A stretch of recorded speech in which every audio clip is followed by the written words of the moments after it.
wabarakatuh. Saya Hairana Sonia, NIM 2017-011954. Video ini saya buat untuk memenuhi tugas biostatistik. Di dalam video ini saya akan menjelaskan sedikit materi tentang uji reliabilitas dan konsep distribusi global. Lanjut di pengertiannya. Di sini menurut para ahli ada beberapa. Kami simpulkan pengertian uji reliabilitas adalah indeks yang menunjukkan sejauh mana suatu alat ukur dapat dipercaya atau diandalkan. Hal ini menunjukkan sejauh mana hasil pengukuran itu tetap konsisten bila dilakukan 2 kali atau lebih terhadap gejala yang sama dengan menggunakan alat ukur yang sama. Alat ukur dikatakan reliable jika menghasilkan hasil yang sama meskipun dilakukan beberapa kali. Suatu kuesioner dikatakan reliable jika jawaban dari suatu kuesioner tersebut konsisten atau stabil dari waktu ke waktu.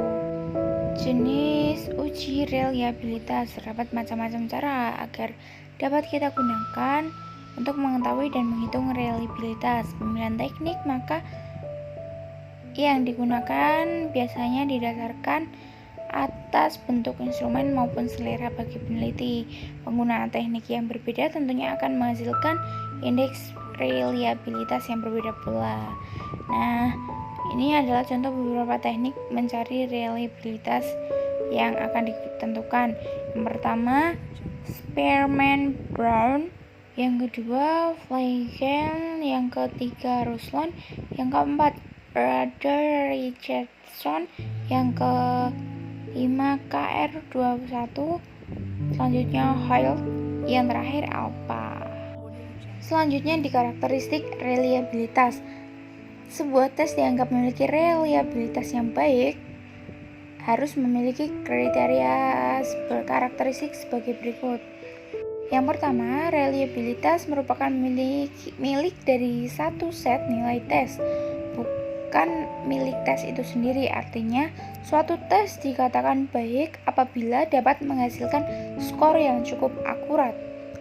Apabila tes tersebut diberikan pada kelas tertentu, maka bisa juga menghasilkan skor yang cukup konsisten bila diberikan pada kelas yang berbeda atau ketika diberikan pada kelas yang sama pada waktu yang berbeda. Yang kedua, suatu tes dikatakan reliable jika dua buah tes dilakukan pada jarak waktu yang berbeda dan menunjukkan skor yang tidak jauh beda. Yang terakhir, reliabilitas dapat dinyatakan untuk 2 atau lebih pengukuran independen yang diperoleh dari tes yang sama untuk setiap anggotanya.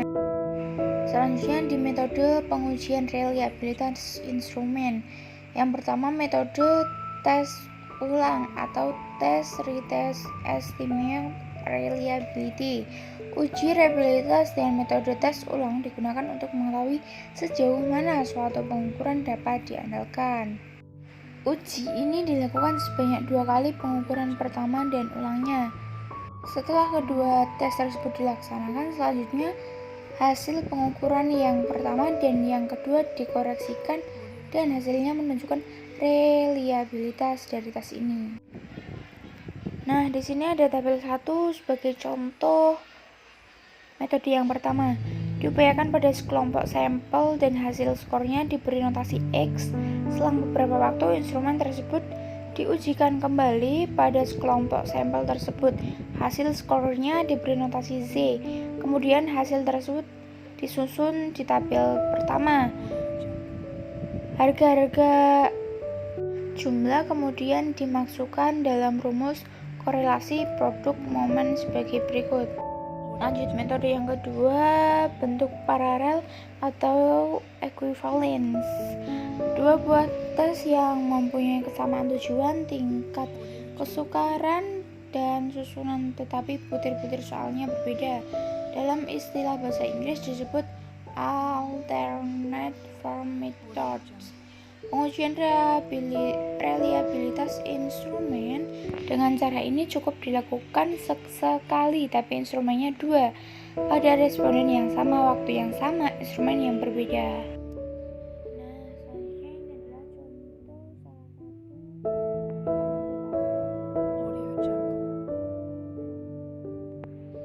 Rumusnya tertera di situ. Lanjut, di metode ketiga adalah metode gabungan.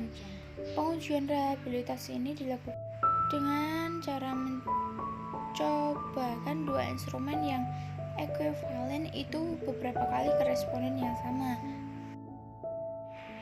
Ini adalah salah satu contoh cara tabel pengaplikasian dari metode gabungan, yaitu salah satu contohnya cara untuk menentukan korelasi antara skor belahan, ganjil, dan genap. Selanjutnya, konsep distribusi probabilitas, sebuah susunan distribusi yang mempermudah mengetahui probabilitas sebuah peristiwa, merupakan hasil dari setiap peluang peristiwa. Sebuah ukuran atau besaran yang merupakan hasil suatu percobaan atau kejadian yang terjadi acak ataupun untung-untungan dan mempunyai nilai yang berbeda-beda. Jenis distribusi yang pertama, distribusi binormal. Distribusi binormal adalah suatu distribusi probabilitas teoritis yang menggunakan variabel random diskrit yang terdiri dari dua kejadian yang berkomplemen seperti sukses, gagal, ya tidak, baik, cacat, kepala, ekor. Ciri-ciri distribusi binormal adalah setiap percobaan hanya memiliki dua peristiwa, seperti ya tidak. Yang kedua, probabilitas suatu peristiwa adalah tetap, tidak berubah untuk setiap percobaan.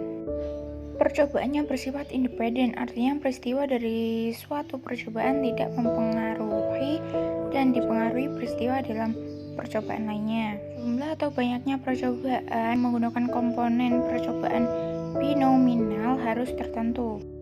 Yang kedua, distribusi Poisson merupakan suatu distribusi yang digunakan untuk peristiwa yang memiliki probabilitas kejadian kecil, di mana kejadian tersebut tergantung interval waktu tertentu atau di suatu daerah tertentu dengan hasil pengamatan yang berupa variabel diskrit.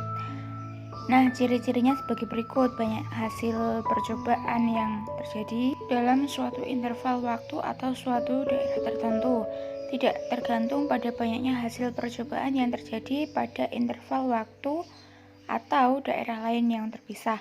Yang kedua, probabilitas terjadi hasil percobaan selama suatu interval waktu yang disingkat atau dalam suatu daerah kecil dibandingkan dengan panjang interval waktu atau besarnya daerah tersebut dan tidak tergantung pada banyaknya hasil percobaan di luar interval waktu atau daerah tersebut. Yang ketiga, probabilitas lebih dari satu percobaan yang terjadi dalam interval waktu yang singkat atau dalam daerah yang kecil dapat diabaikan. Berikut adalah rumus distribusi Poisson. Yang terakhir, distribusi normal merupakan distribusi dari suatu variabel acak yang berkelanjutan. Biasanya juga distribusi normal sering digunakan sebagai pengertian distribusi Gauss. Untuk menghitung probabilitas dalam distribusi ini dapat dilakukan dengan melakukan transformasi nilai-nilai pengukuran ke dalam bentuk-bentuknya. Ciri-cirinya adalah mempunyai sebuah parameter konstanta dan simpangan baku data yang lokasi serta bentuk distribusinya dapat ditentukan sendiri. Kurva juga memiliki suatu puncak tunggal. Rata-rata terletak di tengah distribusi dan distribusinya simetris di sekitar garis tegak lurus yang ditarik melalui rata-rata. Total luas daerah di bawah kurva normal adalah 1. Hanya berlaku untuk distribusi probabilitas. Rumus distribusi normal sebagai berikut. Sekian dari saya. Berikut adalah daftar pustaka dari beberapa sumber yang saya ambil. Terima kasih. Wassalamualaikum warahmatullahi wabarakatuh.